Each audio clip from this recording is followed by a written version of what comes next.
pihak kita, siapa dapat melawan? Kita lebih dari pemenang, lebih dari pemenang dalam segala perkara. Bisa dikalahkan oleh kuasa darahnya. Jika Allah di pihak kita, siapa dapat melawan? Kita lebih dari pemenang. Haleluya, kibarkanlah panjinya, Yesus Raja segala raja. Haleluya, bangkitlah gerejanya, kita lebih dari pemenang.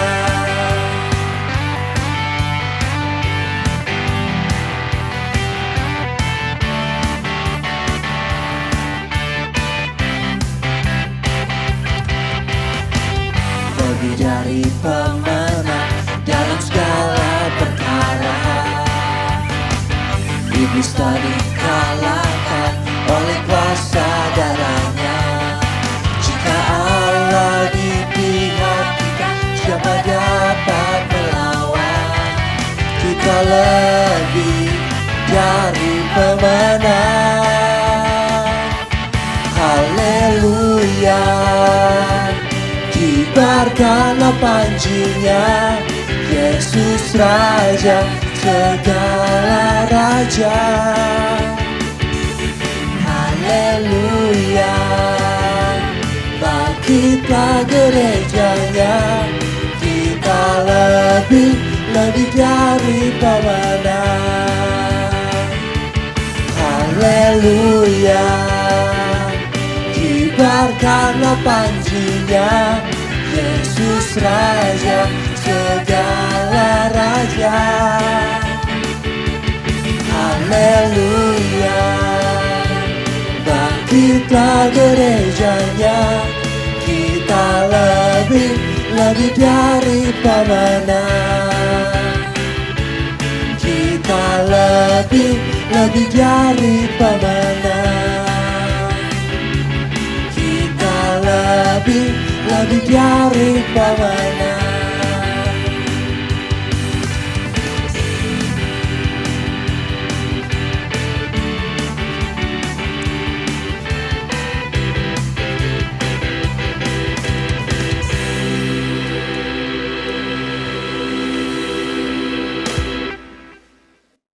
Tak terbayang kebesar dan tak terbanding kekuatan-Mu Tuhan.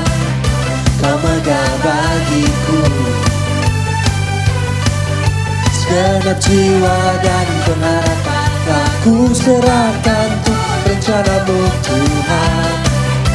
Kau Raja atasku, hanya Kau yang layak ditinggikan. Ajaib Kau Tuhan, agung dan perkasa.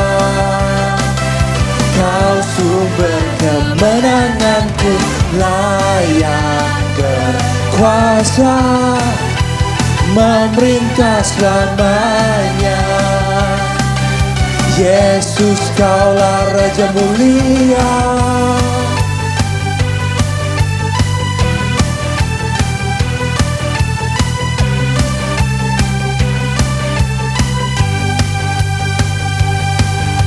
Tak terbayang kebesaran-Mu dan tak terbanding kekuatan-Mu Tuhan. Kau megah bagiku segenap jiwa dan pengharapan, telah ku serahkan untuk rencana-Mu Tuhan. Kau Raja atasku, hanya Kau yang layak ditinggikan.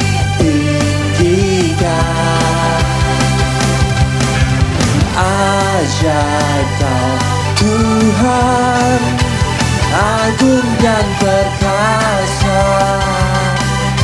Kau sumber kemenanganku, layak berkuasa, memerintah selamanya. Yesus, Kaulah Raja mulia, ajaib Kau Tuhan, agung dan perkasa. Kau sumber kemenanganku, layak berkuasa, memerintah selamanya. Yesus, Kaulah Raja mulia.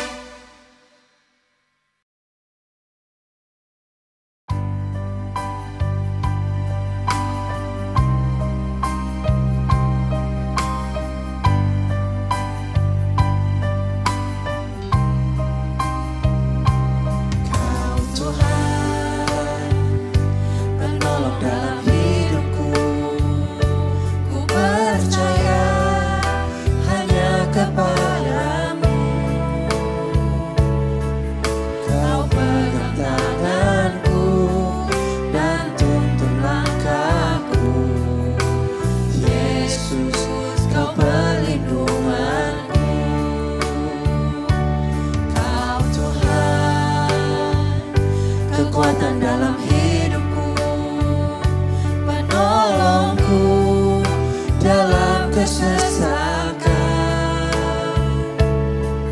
Kau gunung batuku dan pertahananku. Yesus, Kau kemenanganku. Yesus, padamu ku berseru, Kaulah penyelamatku, terpujilah Kau Tuhanku. Meluk ku memuji nama-Mu sepanjang umur hidupku, terpujilah Kau Tuhanku di atas segalanya.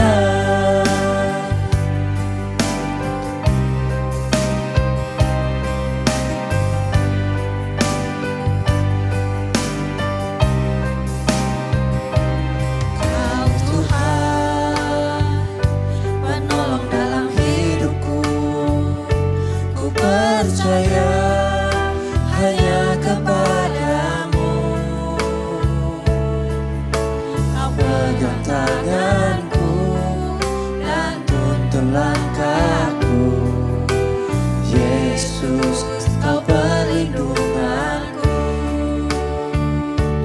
Kau Tuhan, kekuatan dalam hidupku, menolongku dalam kesesakan.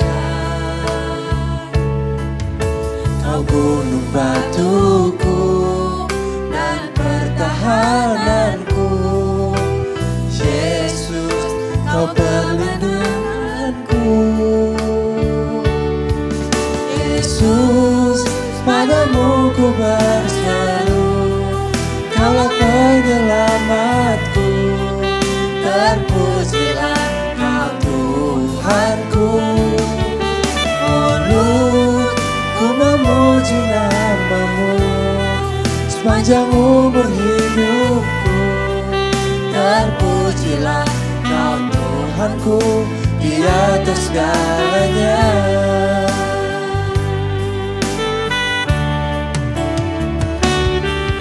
Yesus, padamu ku berseru, Kaulah penyelamatku, terpujilah Kau Tuhanku. Meluk ku memuji nama-Mu sepanjang umur hidupku, terpujilah Kau Tuhanku di atas segalanya. Di atas segalanya.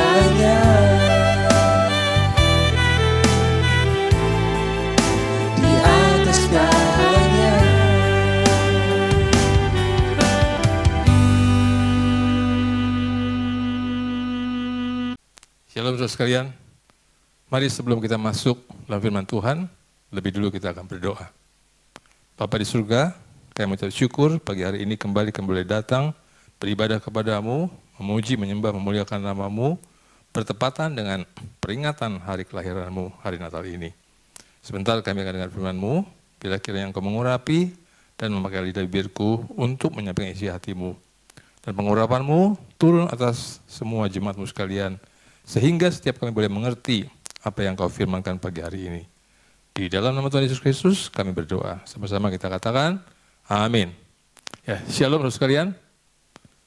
Izinkan saya mengucapkan selamat hari Natal kepada saudara sekalian, juga kepada yang ada di rumah yang menyaksikan secara online. Hari ini memang ibadah kita libur, karena itu kita bersama-sama menyaksikan atau beribadah secara online saja. Dan hari ini merupakan minggu terakhir, hari terakhir kita beribadah di tahun 2022 ini. Kita akan bertemu kembali tepat pada hari Minggu tanggal 1 Januari tahun depan pada pukul yang sama, pukul 10. Nah, firman Tuhan yang akan saya sampaikan pada hari ini, mari kita tampilkan. Saya beri judul, Kasih Karunia Allah dan Perbuatan Manusia dalam Kehidupan Sehari-hari. Yang saya ingin sampaikan adalah, saudara, korelasi antara kasih karunia Allah dan atau dengan perbuatan manusia di dalam kita punya kehidupan sehari-hari. Selama ini kita sudah cukup lama belajar mengenai kasih karunia dan perbuatan, di mana kasih karunia Allah itu tidak bisa dicampur aduk dengan perbuatan manusia. Tetapi saya ingin kita sekalian mendalami akan hal ini, supaya kita bisa dengan tepat menjalankan kehidupan kasih karunia dan juga menjalankan perbuatan yang memang harus kita lakukan. Jadi korelasi antara kasih karunia dengan perbuatan. Ayat yang pertama yang saya ingin kita baca bersama-sama terambil daripada kitab Roma pasal yang ke-11 ayat yang ke-5. Demikian juga, sebentar, saya ada yang kelupaan.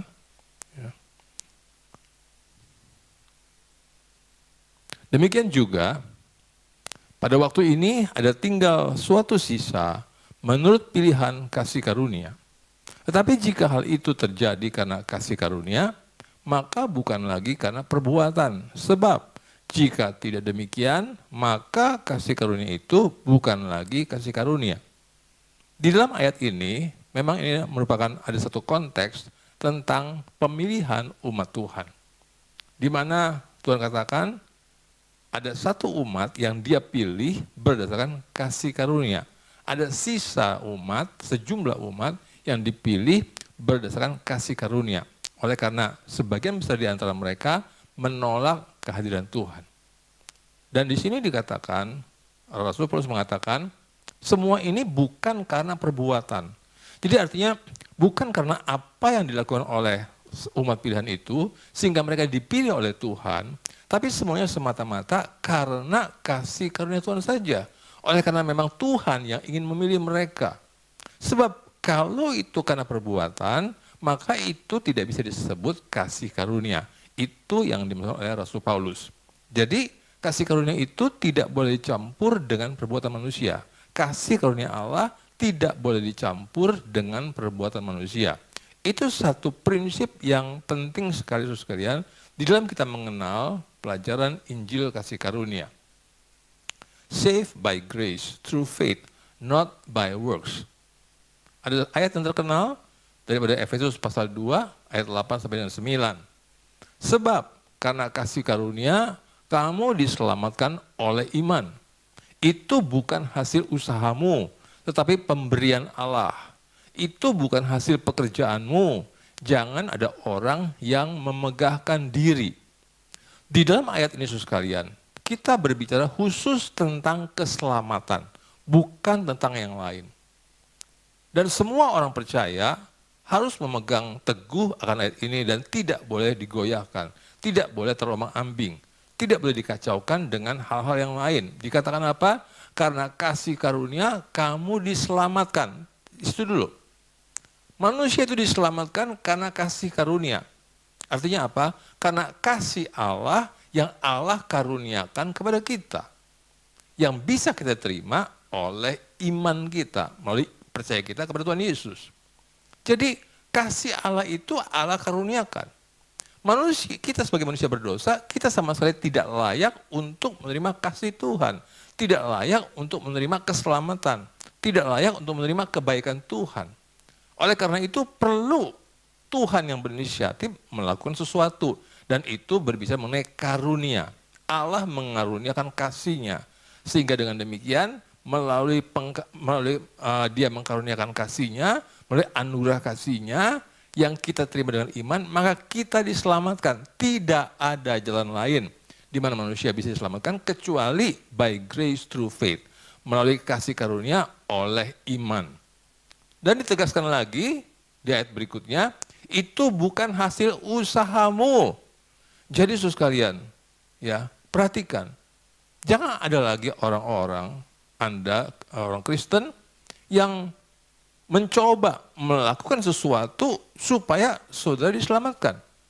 Saudara mungkin berkata, ada orang yang berkata, oh saya percaya kepada anugerah, saya percaya kepada kasih karunia, tetapi saya harus menambahkannya dengan perbuatan saya untuk melengkapi karya Kristus. Itu sama sekali sebuah pemahaman yang salah, saudara sekalian. Bukan hanya tidak tepat, tapi salah.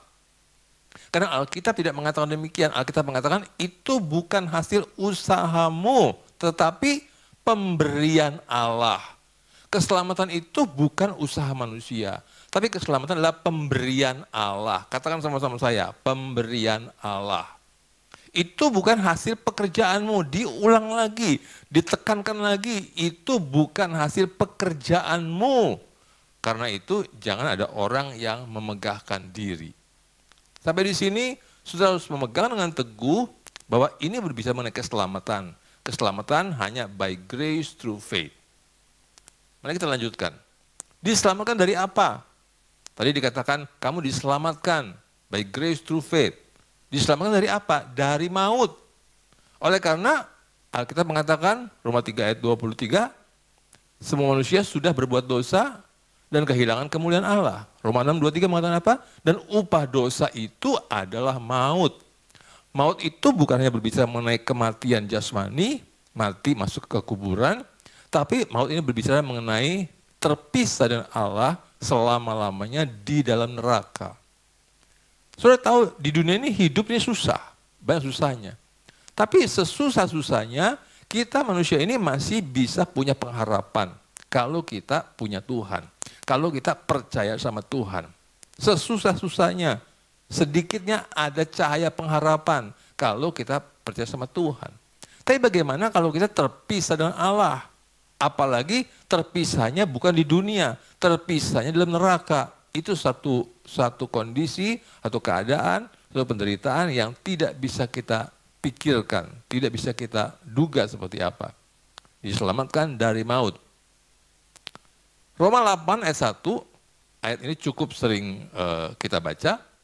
Demikianlah sekarang tidak ada penghukuman bagi mereka yang ada di dalam Kristus Yesus. Haleluya, puji Tuhan. Bagi setiap saudara dan saya yang percaya sama Tuhan, yang ada dalam Kristus, buat kita tidak ada lagi penghukuman. Walaupun sebagai orang berdosa, seharusnya yang menanti hidup kita adalah penghukuman. Tapi oleh karena penghukuman itu sudah ditanggung oleh Tuhan Yesus, dosa kita ditanggung oleh Tuhan Yesus, penghukuman yang seharusnya kita terima diambil alih oleh Tuhan Yesus, sehingga Tuhan menjadi orang terhukum bagi kita. Maka setelah dia menunaikan tugasnya itu, setelah dia menunaikan penghukuman bagi kita itu, maka kita tidak lagi dihukum. Oleh karena semua kejahatan kita, semua kesalahan kita sudah dialihkan kepada Tuhan Yesus. Hukuman sudah diterima oleh Dia. Jadi kita bebas dari hukuman. Ayat yang kedua dikatakan, dan Roh Kudus maksudnya, yang memberi hidup, telah memerdekakan kamu dalam Kristus dari hukum dosa dan hukum maut. Nah, sampai di sini coba ingat-ingat sedikit ini ayat. Tidak ada lagi penghukuman. Titik. Tidak ada penghukuman buat saya. Haleluya. Tapi nanti saya ingin kita melihat sebuah ayat yang lain. Ya. Nah ini ayat 10. Perhatikan, pada kitab yang sama. Tetapi jika Kristus ada di dalam kamu, maka tubuh memang mati karena dosa. Tapi roh adalah kehidupan oleh karena kebenaran. Karena itu saudara sekalian, ya, kasih karunia Allah itu menyelamatkan roh kita. Makanya dikatakan roh adalah kehidupan oleh karena kebenaran. Roh kita menjadi hidup oleh karena kebenaran, bukan kebenaran kita, tapi kebenaran Kristus yang Dia anugerahkan kepada kita lewat iman kita kepada Dia. Roh kita menjadi hidup oleh karena kebenarannya, puji Tuhan. Tetapi Alkitab mengatakan tubuhmu tetap memang mati karena dosa. Makanya tubuh kita itu makin lama makin rusak, makin lama makin tua, kemudian bisa sakit dan akhirnya meninggal, masuk dalam kuburan. Karena apa? Dosa. Berarti meskipun dosa kita sudah ditebus oleh Tuhan, tapi efek dari dosa itu terus merambat di dalam tubuh kita, membuat tubuh kita menjadi tua, menjadi rusak dan mati. Berarti tubuh kita ini bukanlah bagian yang diselamatkan oleh Tuhan, karena tubuh mati. Tapi roh kita diselamatkan. Haleluya, puji Tuhan. Itu suatu hal yang tidak bisa diganggu-gugat. Roh kita selamat. Semenjak awal kita percaya, roh kita langsung dilahirkan kembali menjadi manusia baru dalam Kristus. Dan roh kita itu sudah menyatu dengan roh Tuhan. Dimeteraikan oleh roh Tuhan. Aman sampai selama-lamanya. Tapi tubuh tetap mati karena dosa. Rohnya menerima kasih karunia untuk hidup. Namun tubuhnya tetap mati karena dosa. Nah, karena itu sudah mesti mengerti. Kasih karunia itu berlaku untuk roh kita. Kita hidup. Roh kita hidup. Tapi tubuh kita enggak. Nanti mati. Karena dosa. Ayat berikutnya kita akan melihat. 2 Korintus 4 ayat yang ke-16. Sebab itu kami tidak tawar hati. Tetapi meskipun manusia lahiriah kami semakin merosot, namun manusia batiniah kami dibaharui dari sehari ke sehari. Rasul Paulus mengucapkan dua hal. Yang pertama adalah manusia lahiriah. Yang kedua adalah manusia batiniah. Saya terjemahkan dengan jiwa dan pikiran. Rasul Paulus mengatakan apa? Dia mengakui manusia lahiriahnya makin merosot. Betul. Kalau saudara yang sekarang sudah berusia cukup lanjut, ya di atas 50 atau 60, saudara mungkin bisa merasakan kekuatan saudara sudah berbeda daripada dulu. Mungkin kalau saudara seorang olahragawan yang rajin, latihan beban yang rajin, barangkali saudara tidak terlalu merasa perubahannya. Tapi kalau saudara yang jarang berolahraga, saudara rasakan perubahannya. Dulu angkat barang seberat itu rasanya ringan. Sekarang angkat barang seperti itu rasanya berat. Dulu jalan jauh sekian rasanya ringan. Sekarang jalan jauh sekian rasanya udah berat. Lebih capek, gampang lelah.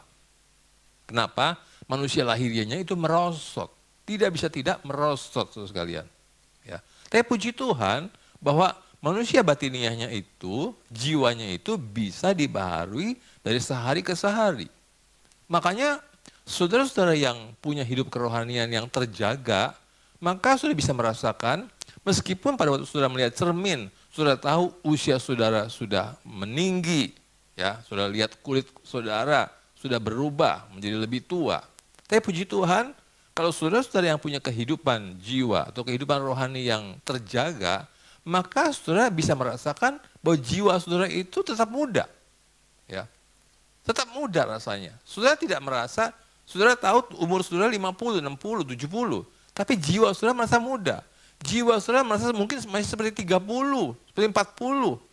Ya, kenapa? Karena batiniahmu itu dibaharui dari hari ke sehari. Oleh karena itu, betapa pentingnya saudara sekalian, kita ini memelihara kehidupan jiwa kita. Baik menjaga daripada stres yang kita mungkin bisa temukan dalam kehidupan sehari-hari maupun dengan kehidupan spiritual kita. Makanya saudara perlu perlu betul-betul waspada dan concern dengan kehidupan ibadah saudara. Ya. Sayang sekali saya temukan, saudara sekalian, bahwa sebagai orang-orang Kristen itu rasanya, kalau saya tidak salah dalam menilai, rasanya itu makin hari makin kurang merasa pentingnya ibadah. Makin merasa esensi ibadah itu menjadi hilang. Sepertinya ke gereja itu hanya sebagai rutinitas. Tapi kalau saudara yang memperhatikan, yang concern dengan kehidupan rohani, maka saudara datang ke gereja itu bukan hanya sekedar karena itu hari Minggu. Tapi saudara merasakan sebuah kebutuhan untuk berinteraksi, untuk berkoinonia, berhubungan dengan orang-orang yang seiman. Ya. Karena itu orang yang seperti itu, maka secara umum manusia batinianya atau jiwanya itu bisa dibaharui dari hari ke hari. Itu mengenai jiwa. Yang kedua mengenai pikiran. Roma 12 ayat yang kedua. Janganlah kamu menjadi serupa dengan dunia ini, tapi berubahlah oleh pembaharuan budimu, sehingga kamu dapat membedakan manakah kehendak Allah, apa yang baik, yang berkenan kepada Allah, dan yang sempurna. Ya, don't conform, jangan terbentuk seperti dunia ini. Tapi berubahlah. Dalam terjemahan New Living Translation, saya suka, ya, let God transform you into a new person by changing the way you think. Biarkan Tuhan yang mentransformasi hidup kamu melalui perubahan dalam cara berpikir kamu. Sebagai orang Kristen, kita punya cara berpikir itu harus mengenai perubahan. Lewat apa? Lewat firman Tuhan, lewat pembaharuan akal budi. Maksudnya apa? Lewat firman Tuhan yang kita baca, khotbah yang kita dengar, pengajaran yang kita terima, itu diharapkan bisa merubah akal budi kita. Sehingga kita tidak akan lagi terbentuk seperti dunia ini. Let God transform you, dirubah. Di dalam teks aslinya itu dipakai kata metamorfosis. Itu satu perubahan yang sempurna dari seekor ulat menjadi seekor kupu-kupu. Metamorfo. Ya. Itulah yang dimaksud dengan transform, berubah seperti itu. Bukan cuma tampilan luarnya. Ketika seekor ulat berubah menjadi seekor kupu-kupu, maka yang berubah itu bukan hanya tampilan luarnya, tubuhnya saja, tapi bahkan sifat-sifat di dalamnya juga mengalami perubahan. Itulah yang Tuhan akan lakukan dalam kehidupan kita, lewat firman-Nya. Karena itu, maka seringkali saudara pasti sudah mendengar betapa pentingnya kita mendengar, menerima firman setiap hari. Bukankah Tuhan Yesus juga berkata begitu? Manusia hidup bukan hanya dari roti saja, tapi manusia hidup daripada setiap firman yang keluar dari mulutnya Allah. Sebagaimana kita tiap hari makan makanan jasmani kita, maka sangat dianjurkan, sangat kita didorong untuk kita makan firman, baca firman setiap hari. Ya. Ngerti nggak ngerti, yang penting baca. Tapi kalaupun nggak mengerti, saudara tidak boleh hanya sekedar membaca, yang penting saya sudah baca, bukan. Kalau Anda tidak mengerti, maka saudara mesti belajar bertanya. Saya sering mengatakan seperti ini.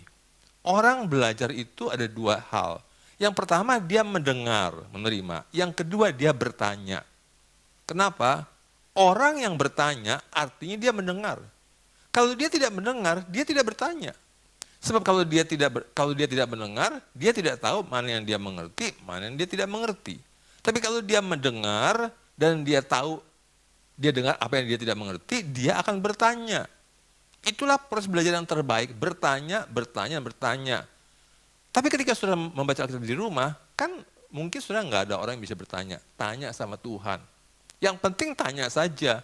Mungkin jawabannya belum tentu langsung muncul di saat itu. Ya.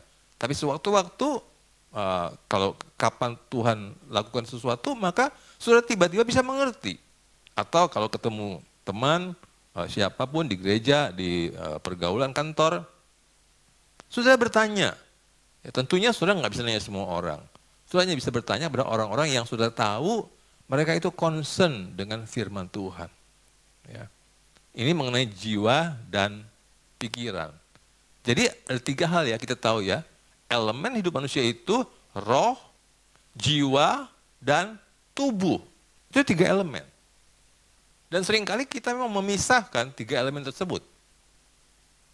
Lahiriah, merosot, jiwa dibaharui oleh pengenalan akan Allah. Pikiran dibaharui oleh belajar firman Allah. Perhatikan baik-baik akan hal ini. This is now a covenant of pure grace. Let no man attempt to mix works with it. Sekarang ini adalah perjanjian daripada kasih karunia yang murni. Jangan biarkan manusia tergoda mencampurnya dengan pekerjaan. Kalau sudah melihat di dalam kitab Perjanjian Lama, hukum Taurat dan sebagainya, maka di sana sangat ditekankan bekerja, berusaha, melakukan hukum agama. Waktu masuk PB, Perjanjian Baru, maka kepada kita ditekankan mengenai kasih karunia. Makanya dalam Injil Yohanes pasal 1, kalau nggak salah ayat 17, dikatakan apa? Hukum Taurat diberikan oleh Musa, tapi kasih karunia dan kebenaran datang oleh Yesus Kristus. Sayang sekali, orang-orang Perjanjian Baru yang kurang mengerti, mereka masih melakukan mixing, campuran antara pengajaran kasih karunia dengan pengajaran di masa lalu. Saudara, keduanya memang tetap ada. PL tidak hilang. Kan Tuhan juga mengatakan, aku datang bukan untuk meniadakan hukum Taurat atau kitab para nabi. Aku datang untuk menggenapinya.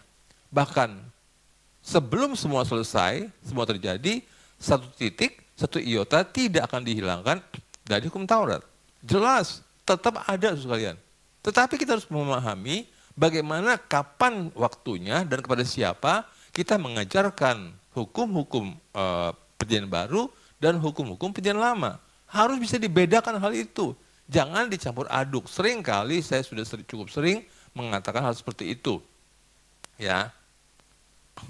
Nah, tadi kita sudah belajar semuanya. Ada kasih karunia, ada perbuatan. Kasih karunia tidak boleh dicampur dengan perbuatan. Tapi saya perlu tekankan sekali lagi bahwa hal-hal itu yang tadi kita pelajari berhubungan dengan yang namanya keselamatan atau hidup kekal. Waktu kita sudah menerima kasih karunia oleh iman, kita sudah selamat, selesai. Jangan dipikirin lagi. Hubungan dengan Tuhan sudah dipulihkan. Kita sudah diperdamaikan. Dosa-dosa kita semuanya sudah diampuni. Dosa masa lalu, dosa masa kini, dosa masa yang akan datang. Semuanya sudah dibereskan. Hubungan sudah dipulihkan. Nggak ada masalah sama sekali hubungan kita dengan Tuhan dan Tuhan dengan kita. Dan Tuhan nggak pernah berubah sama kita. Perasaan kita, perasaan kasih kita pada Tuhan bisa berubah-ubah. Tapi kasih Tuhan tidak bisa berubah sama kita. Walaupun kadang-kadang kita bisa merasakan Tuhan rasanya kurang mengasihi. Tuhan rasanya kurang dekat dengan kita. Tapi kenyataannya sebetulnya tidak seperti itu. Karena Tuhan tidak pernah berubah sama kita. Tapi keadaan diri kita bisa membuat kita merasakan hal seperti itu. Kalau hari ini kita memuji menyembah Tuhan, kita rasakan sebuah getaran, gelora di hati. Kita rasakan ada air mata, rasanya sedih. Kita merasa Tuhan begitu dekat dengan kita, begitu sayang sama kita. Tapi ketika kita tidak punya perasaan seperti itu, maka kita sepertinya merasa kayaknya Tuhan jauh sama kita. Padahal enggak seperti itu. Saya sudah beberapa kali menyampaikan kepada saudara bahwa jangan hidup hubungan dengan Tuhan itu dengan by feeling, dengan perasaan. Tapi dengan iman, percaya. Tuhan tidak pernah meninggalkan, tidak pernah jauh, tidak pernah tidak mengasihi kita. Nah, tapi kita tidak boleh stop sampai di situ. Saya sudah selamat, titik. Tidak. 2 Petrus 3 ayat 18 mengatakan, tetapi bertumbuhlah dalam kasih karunia dan dalam pengenalan akan Tuhan dan Juru Selamat kita, Yesus Kristus. Baginya kemuliaan sekarang dan sampai selama-lamanya. Bertumbuhlah dalam kasih karunia dan dalam pengenalan akan Tuhan. Enggak satu, 2. Bertumbuh dalam kasih karunia dan dalam pengenalan. Nah, ini penting saudara sekalian. Kalau saudara belajar daripada Rasul Paulus, saudara akan menemukan dia adalah soko guru Injil kasih karunia. Ya, Boleh dibilang dia sosok gurunya, tiangnya. Tapi dia juga mengatakan apa? Pengenalanku akan Kristus lebih mulia dari semuanya. Apa yang dulu aku anggap sebagai keuntungan, hari ini aku anggap sebagai kerugian. Aku anggap sampah, aku buang supaya aku memperoleh Kristus. Oleh karena pengenalanku akan Kristus jauh lebih mulia dari semuanya. Oleh karena itu yang ku kehendaki ialah mengenal Dia dan kuasa kebangkitannya serta persekutuan dan penderitaannya supaya aku menjadi sama dengan Dia dalam kematiannya. Rasul Paulus sangat memahami betapa pentingnya pengenalan akan Kristus. Hal yang sama juga seharusnya berlaku dalam kehidupan kita sekalian. Bertumbuh dalam kasih karunia dalam pengenalan. Supaya makin lama kita makin paham. Karena kita mesti aku secara jujur, seringkali kita ini agak bingung. Ya, sebenarnya apa sih yang sebaik kita lakukan? Misalnya, kalau sudah ditanya, apa sih tujuanmu jadi orang Kristen? Tujuan hidup Kristen itu apa sebenarnya? Kita mungkin nggak bisa jawab dengan tepat. Karena kita kurang mengenal Tuhan. Tapi kalau kita bertumbuh dalam mengenal Tuhan, maka kita akan lebih ngerti. Kita akan lebih, bahkan untuk diri kita pribadi, kita lebih mengerti. Tuhan maunya apa atas hidup saya? Ya. Tentunya Tuhan bukan cuma mau saya sudah selamat, titik. Atau saya diberkati keuangan, titik. Atau rumah tangga saya harmonis, titik. Anak saya baik-baik, titik. Bisnis saya maju, titik. Kan bukan itu. Ada sesuatu yang lain yang penting yang kita baru bisa ketemu, baru bisa kenal kalau kita kenal Tuhan dengan lebih baik dan lebih baik lagi. Makanya dikatakan bertumbuhlah dalam kasih karunia dan juga di dalam pengenalan akan Tuhan. Roh, jiwa, tubuh. Nah biasanya ketika kita belajar roh, jiwa, tubuh, kita punya kecenderungan memisah-misahkan hal itu. Karena memang apa? Karena memang Western teologi ya seperti itu. Memisahkan. Ya. Teologi Barat memang memisahkan itu roh, jiwa, tubuh. Tapi Eastern teologi ya tidak seperti itu. Ya, teologi Timur tidak seperti itu. Dan kita memahami bahwa roh, jiwa, tubuh kan kita satu. Saudara nggak lihat saya ini terpisah. Ini rohnya di sini, jiwanya di sini, tubuhnya di sini. Kan saudara cuma lihat saya di sini semua ini. Waktu saudara bercermin, saudara nggak lihat roh saudara yang mana, jiwa saudara yang mana, tubuh saudara yang mana. Enggak. Saudara lihat kesatuan. Diwakili oleh tubuh saudara. Nah itulah, disitulah berkumpul roh, jiwa, dan tubuh kamu. Ya. Makanya dalam 1 Tesalonika 5:23 dikatakan apa? Semoga Allah damai sejahtera menguduskan kamu seluruhnya dan semoga roh, jiwa, dan tubuhmu terpelihara sempurna dengan tak bercacat pada kedatangan Yesus Kristus Tuhan kita. Ya. Rasul Paulus mengatakan pada jemaat di Tesalonika supaya roh, jiwa, tubuhnya terpelihara sempurna. Dia enggak pisah-pisahkan. Memang dia tahu, dia mengerti. Ada roh, ada jiwa, ada tubuh. Dia mengerti akan hal itu. Tapi kita jangan memisah-misahkannya. Seperti ada istilahnya partisi-partisinya. Enggak. Jadi satu sekalian. Ya. Nah ini hampir selesai khotbah saya. Dalam kehidupan sehari-hari, dalam berinteraksi dengan sesama orang lain, hidup Anda bukan hanya bergantung pada kasih karunia dan iman, namun juga bergantung kepada perbuatan Anda. Terus tahu. Ya. Tentu saja kita mengerti bahwa kasih karunia dan iman itu adalah satu poin yang paling utama dalam kehidupan orang percaya. Misalnya, saudara bisnis, bekerja, kenapa bisa maju begitu? Saudara mengatakan, oh karena kasih karunia, yes saya setuju. Seringkali saudara menemukan bahwa tanpa kasih karunia, saudara nggak bisa mencapai hal itu. Ya, kalau cuma dengan usaha, kepandaian saudara, capek lelah, saudara mestinya nggak bisa nyampe ke situ. Tapi kok bisa ya? Saudara mengatakan, karena kasih karunia Tuhan. Yes, setuju, betul sekalian, betul sekali. Tetapi coba renungkan, apakah Anda nggak berbuat sesuatu? Apakah Anda nggak belajar sesuatu? Sudah belajar kan? Apa yang tadinya sudah nggak tahu, sudah belajar kan? Belajar. Saudara juga belajar bukan hanya belajar secara ilmu, pengetahuan, saudara juga belajar bagaimana berinteraksi dengan orang lain. Ketika anak saya bekerja, di awal-awal, Dia lihat temennya, kok jualannya bisa bagus ya, lakunya banyak ya. Kebetulan dia bukan tipe orang yang pandai bicara sama orang lain. Tapi dia tanya sama temennya itu, kamu bagaimana bisa begitu? Kalau ketemu langganan ngomongnya seperti apa sih? Bagaimana caranya? Dia belajar, dia bertanya. Setelah dia belajar, dia bertanya, lalu dia mencoba mempraktekannya. Ya, mungkin tidak mudah di awalnya.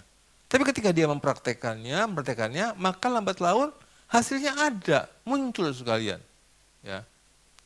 Demikian juga yang lain. Dalam ilmu pengetahuan misalnya, apa yang tadinya nggak tahu, belajar tahu. Saudara misalnya memakai MS Office, Microsoft, PowerPoint, ya. Tadinya nggak tahu yang ini. Sekarang bagaimana sih supaya bisa lakukan ini gimana? Untungnya sekarang ini gampang, ya. Kalaupun nggak ada orang bisa bertanya, ada yang namanya Mbak Google. Tinggal googling aja. Googling, kalau mau begini, bagaimana sih caranya? Biasanya hampir pasti muncul. Kalau enggak lewat di YouTube, ada teorinya seperti apa. Akhirnya bisa. Artinya apa? Bukan semata-mata karena kasih karunia iman, tapi juga usaha Anda, perbuatan saudara. Ya. Saudara bergaul sama orang, misalnya. Kenapa ada orang disukai, ada orang yang nggak disukai? Perbuatannya. Ya. Orang kepada saudara.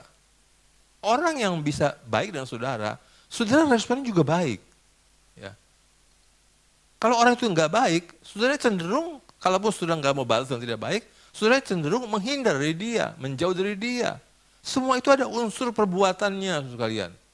Tapi ini bukan hal keselamatan. Bedakan antara keselamatan dengan kehidupan sehari-hari. Beda. Ya. Di dalam keselamatan, sekali lagi, hanya by grace through faith. Itu bukan usaha kamu, bukan pekerjaan kamu.